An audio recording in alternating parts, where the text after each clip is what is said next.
A Treviso ci sono 19 scuole paritarie, 2 gestite da cooperative sociali, le altre dalle parrocchie, per un totale di 1.500 bambini. Ogni piccolo alunno costerebbe alla collettività 6.400 euro, ma frequentando le scuole paritarie ne costa solo 2.400, con un risparmio di 4.000 euro.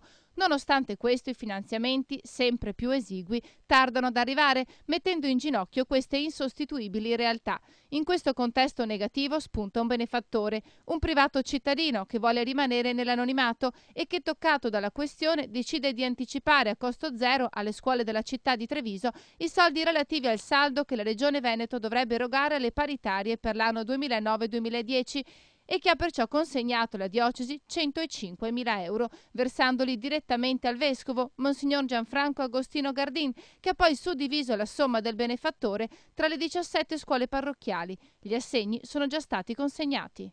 Questi soldi sono una grande boccata d'aria adesso. Nei mesi di luglio e agosto tutte le nostre scuole hanno dovuto ricorrere al credito bancario per poter pagare fornitori e dipendenti, nonostante avessimo un credito elevato con Regione e Stato. Che cosa vi permetteranno di fare questi soldi, Don Carlo?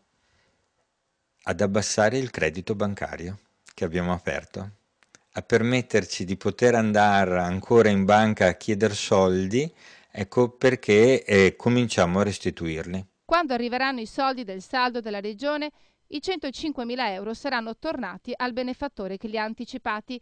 Il 20 luglio è stata firmata la delibera del saldo per le scuole dell'infanzia, ma ahimè i soldi non ci sono ancora. Il 14 settembre ad alcuni nidi è stato accreditato l'acconto stanziato il 9 marzo. La delibera del saldo invece non è stata ancora presentata, così come non è stata presentata la delibera per il contributo straordinario. Nel frattempo però le scuole ci sono e costano, anche in termini di manutenzione ed ammodernamento. L'anno scorso abbiamo installato sopra tutti i tetti della scuola e del nido pannelli fotovoltaici per la produzione di 100 kW di corrente.